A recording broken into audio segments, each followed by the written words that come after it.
শুভ সন্ধ্যা। তোমরা সবাই কেমন আছো? আমি আজকে চাও করতে চলে এসেছি রান্নাঘরে টিফিনের জন্য।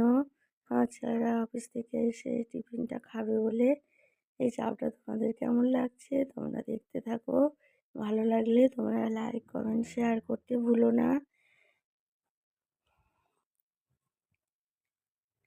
এই দেখো, এই চাউটা নিয়ে এসছে। এবার এরকম লম্বা লম্বা চাউ নিয়ে এসছে। এই চাউটা আমার যতটা লাগবে নিয়ে নিচ্ছি। একটা সসপ্যানে জল বসিয়ে দিয়েছি, জলের মধ্যে একটু তেল একটু লবণ দিয়ে দিয়েছি, চাউটাও দিয়ে দিলাম। লম্বা লম্বা চাউ একটু সিদ্ধ হচ্ছে, আর উপর দিয়ে উঠিয়ে উঠিয়ে সবটা চাউ একটু নরম করে নিয়ে পাশে একটা গামলা রেখেছি ঠান্ডা জলের, সেখানে রেখে দিচ্ছি।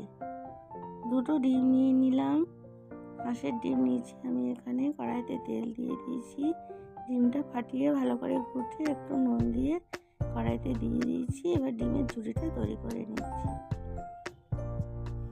ডিমের ঝুড়িটা হয়ে গেছে, আমি এবার তুলে নিচ্ছি।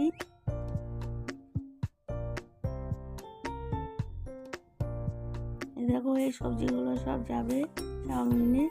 কড়াইতে তেল দিয়ে দিয়েছি, তেলটা গরম হয়ে গেছে। গাজর, পেঁয়াজ, বিনস, ক্যাপসিকাম সব দিয়ে আমি একটু নাড়াচাড়া করে নিচ্ছি। পাশে বাঁধাকপিটা ভাপানো হচ্ছিলো নুন হলুদ দিয়ে, এটাও দিয়ে দিলাম। দিয়ে সব মিলিয়ে একসঙ্গে ভাজা ভাজা করে নিয়েছি। এইবার আমি chilli sauce, soya sauce, tomato sauce সব দিয়ে ভালো করে নাড়াচাড়া করে নিচ্ছি। চাউটাকে জল থেকে তুলে কড়াইতে দিয়ে দিলাম। আবার ভালো করে নাড়াচাড়া দিয়ে নিচ্ছি। একটা খুন্তি নিয়েছি, একটা ঝাঁঝর আদা নিয়েছি, দুটো দিয়ে আমি এবার হালকা হালকা এরকম করে উঁচু উঁচু করে নেড়ে মিশিয়ে নিচ্ছি। এবার ডিমের ঝুড়িটা করা ছিল ওটাও দিয়ে দিলাম, ওটা দিয়েও একটু ভালো করে মিশিয়ে নিচ্ছি। আমাদের যদি এই চাউটা ভালো লাগে ইউটিউব থেকে দেখো তাহলে সাবস্ক্রাইব করে দেবে, আর ব্লগ পেজ থেকে দেখলে, ফেসবুক থেকে দেখলে পেজটাকে ফলো করে দেবে।